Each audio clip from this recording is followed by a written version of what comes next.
جن باتوں سے وہ خوش ہوتے ہیں ہمیں تو ان باتوں کی ہوا نہیں لگی پتہ. اور پھر اس سے زیادہ مجھے تکلیف ہی ہوتی ہے کہ ہمارے غصے صرف چلو یار مزہ تب تھا، یہ غصہ فلسطینیوں کے کام آتا، یہ غصہ کشمیریوں کے کام آتا، یہ غصہ پاکستان کے کام وہ تانوں پہنچوں کے ایک دوجے تے ہی آندے نے.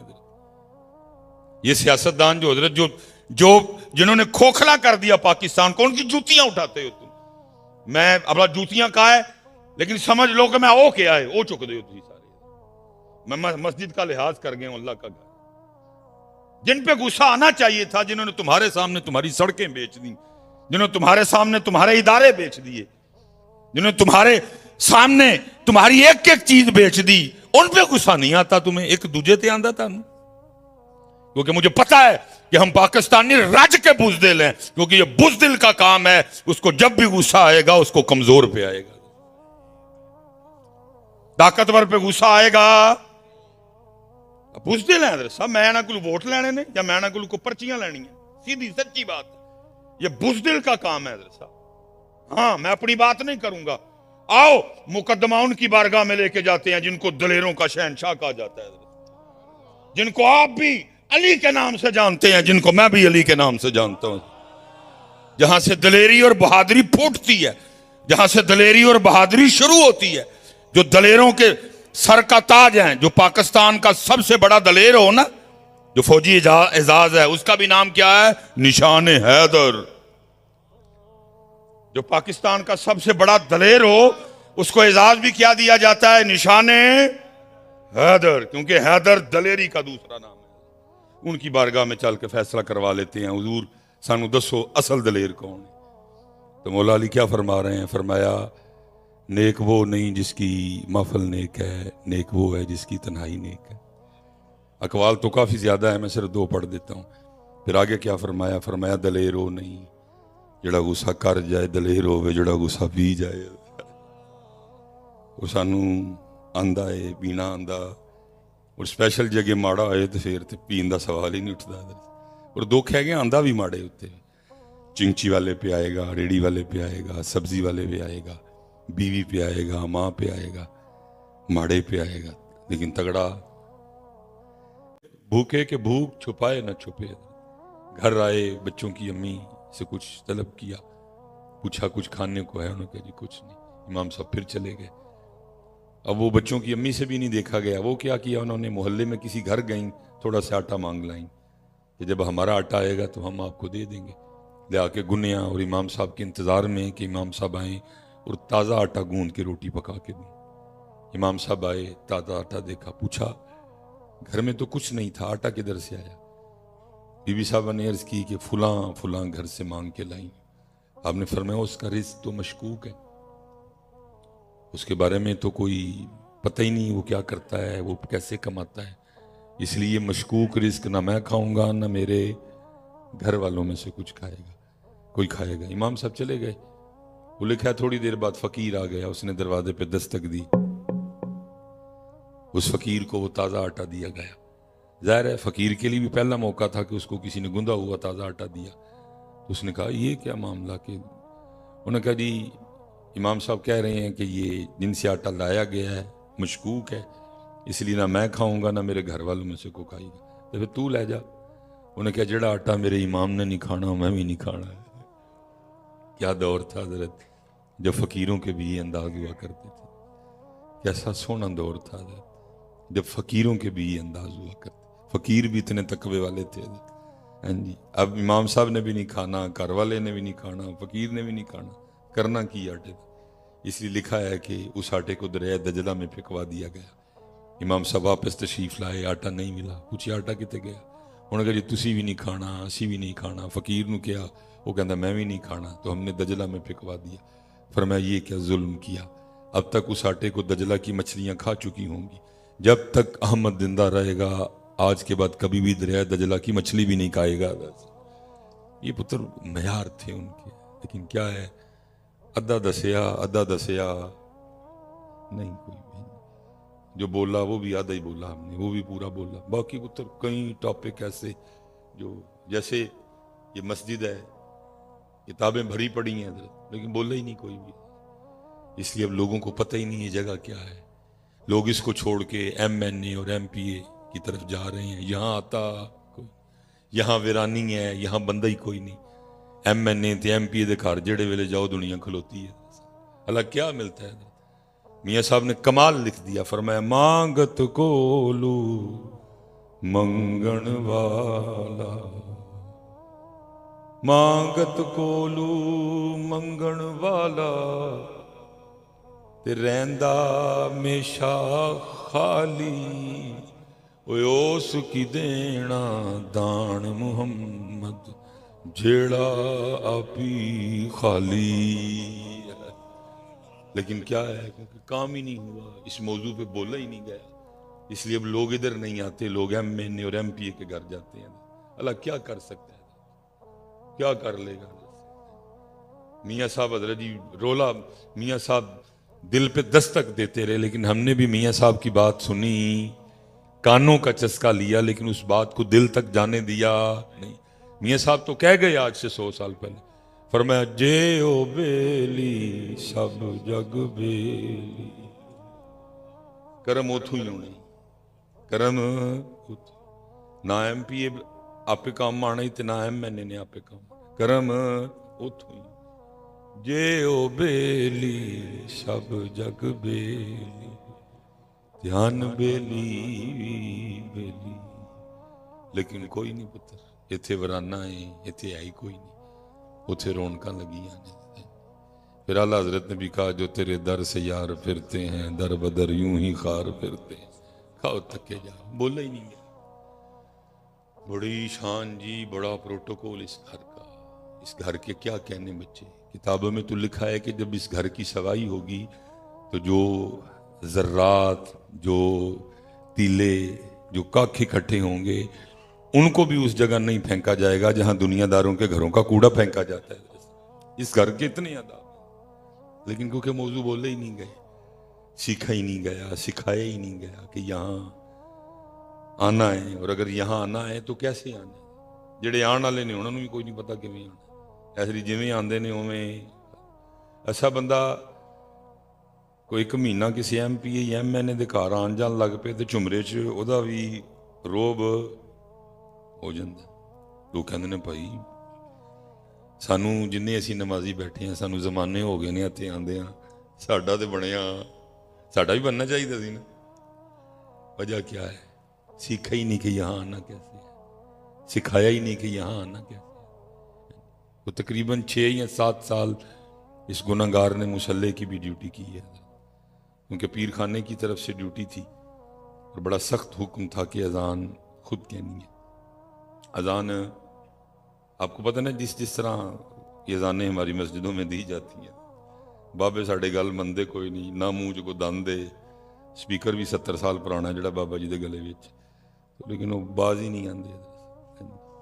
ایسی ایسی عجیب و غریب آوازیں, محمد کو محمد پڑھ رہے ہوتے ہیں. قسم اٹھا کے کہتا ہوں, جب میں صبح فجر کی نماز پڑھنے کے لیے جا رہا تھا تو کسی مسجد میں اقامت ہو رہی تھی, تو وہ اونچی وہ سپیکر میں اقامت, مسجد میں بیٹھا ہوں, انہیں اشہدو اللہ الہ الا اللہ کہندہ اشہدو لا الہ الا اللہ. لیکن پھر ایک اور بات کھل جائے گی, قصور بھی ہمارا ہے, کیونکہ سنیاں کل مسجداں لی پیسے ہیں نہیں, سنیاں کل قرآن لی پیسے ہیں نہیں, سنیاں کل مدرسیاں لی پیسے, سنیاں دے سارے پیسے نعت خانہ تے کوالاں لئی نے.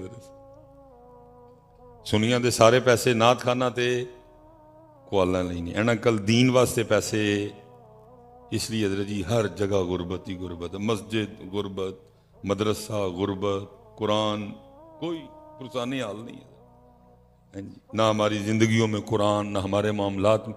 پتر تاڑی گال تے بعد پہلے تے سانو ہے نا, چلو آج نہ حضرت مجھے پوچھ رہے ہیں نہ میں حضرت کو پوچھ رہا ہوں, سارے اپنے اپنے کام لگے ہیں, کوئی سسٹم نو چھیڑن نو تیار نہیں, لیکن تیار رہنا ہے ہم نے. یہ اللہ کی بارگاہ میں سوال ہونا ہے کہ تم نے ظلم کیا کیا کہ کتاب اللہ اور کلام اللہ پڑھنے کے لیے تم نے اپنی محفلوں میں بندہ بلایا ایک, اور لوگوں کے لکھے ہوئے کلام پڑھنے کے لیے تم نے بندے بلائے 8, لوگوں کے لکھے کلام پڑھنے کے لیے بندے تم نے بلائے 6, لوگوں کے لکھے کلام پڑھنے کے لیے تم نے بندے بلائے 7.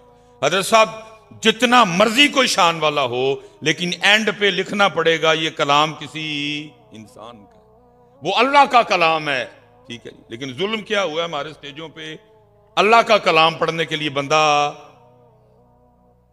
تلاوت ایک، اور حضرت صاحب شعر و شاعری تے بندیاں نے کلام پڑھن دی بندے، جب اتر سٹیج والوں نے قرآن کے ساتھ یہ سلوک کیا ہے تو پھر آپ سے میں کیا گلہ کروں گا، آپ سے میں کیا گلہ کروں کہ تم لوگوں نے قرآن چھوڑ دیا ہے؟ چھوڑ تو ہم نے بھی دیا ہے، چھوڑ تو ہم نے بھی دیا۔ اللہ نبی علیہ السلام کی حدیث پاک کا مفہوم ہے تمہاری محافل میں سب سے بہترین محفل وہ ہے جس میں ہر چیز پہ قرآن غالب ہو۔ اور دکھ سے کہنے لگا ہوں ہماری محافل میں قرآن غالب نہیں ہے، قرآن غائب ہے۔ قرآن، وہ خطیب صاحب نے بھی، نقیب صاحب نے بھی میری طرح کہیں سے کتاب لے لی ہے، نقیب صاحب نے، جس میں شعر ہی شعر لکھے ہیں۔ اللہ کرے ان نقیبوں کو توفیق ہو جائے حضرت اے قرآن دیاں کو 35 آیتاں بھی یاد کر لیں۔ اور بھائی انقلاب شعروں سے تو نہیں آنا، کوئی انقلاب تو قرآن سے آئے گا۔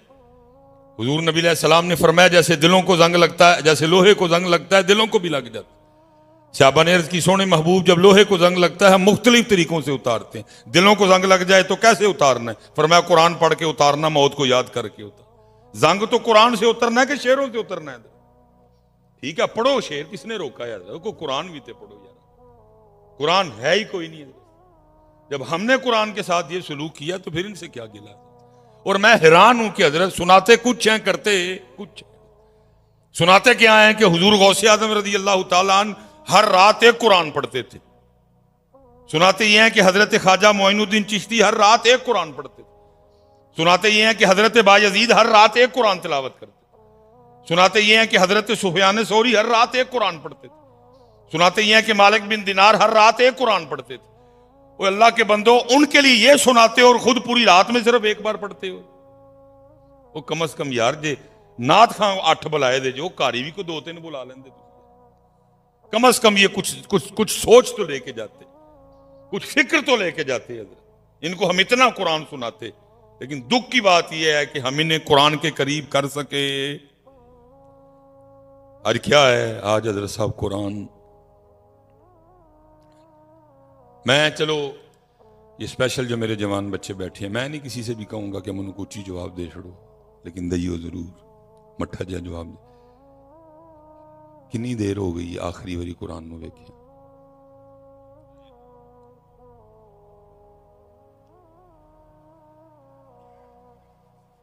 پھر میں ایک باری پوچھاں گا جواب دئیو ضرور، اچھی نہ دئیو مٹھا دئیو ضرور۔ کنی دیر ہو گئی آخری واری قرآن شریف نو ویکھے؟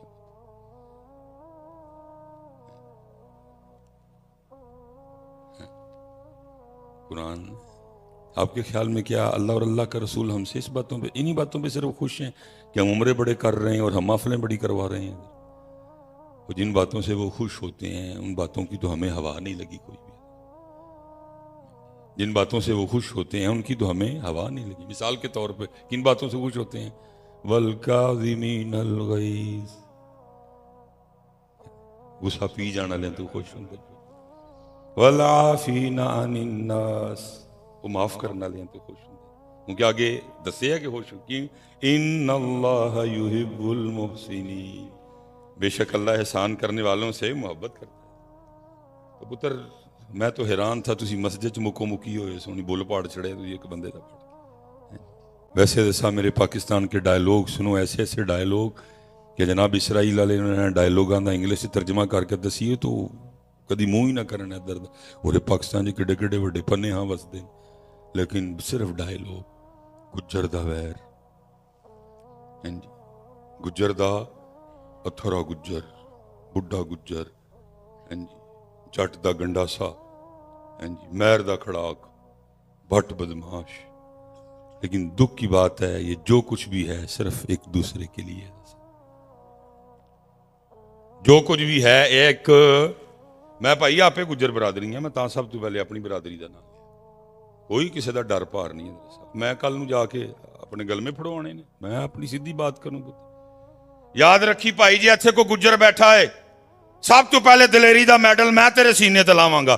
یاد رکھی اس دن اپنے آپ نو دلیر کہیں جس دن تو جتھے رہنا ہے تیرے محلے چ کوئی کسے تے ظلم کرن تو پہلے اے سوچ کے ڈر جائے نہیں نہیں بھائی ایتھے گجر رہندا ہے سمجھی میں دلیر ہاں جے تیرے رہندیاں تیرے ہوندیاں کسے ماڑے تے ظلم ہو گیا تو دلیر کیونکہ بٹن کھول کے تے لتاں چوڑیاں کر کے ٹرن نال بندہ دلیر ہوندا چار پیچھے کرائے دے بندے لا کے ٹرن نال بندہ دلیر ہوندا او جٹا اس دن اپنے آپ نو دلیر سمجھی جس دن تیرے محلے چ کوئی ماڑے تے ظلم کرن تو پہلے اے سوچ کے ڈر جائے تے جٹ رہندا ہے اوے میرا اس دن اپنے آپ نو دلیر سمجھی جس دن کسے ماڑے تے کسے یتیم تے کسے غریب تے کوئی ظلم کرن تو پہلے اے سوچ کے ڈر جائے ایتھے مہر رہندا ہے اوے بٹ بدماش اس دن اپنے آپ نو دلیر سمجھی جس دن کسے ماڑے تے کوئی ہاتھ پان تو پہلے اے سوچ کے باز آ جائے کہ ایتھے بٹ رہندا ہے لیکن اس طرح دا کوئی ماحول اس طرح دا کوئی رنگ اسی جو کچھ بھی ہاں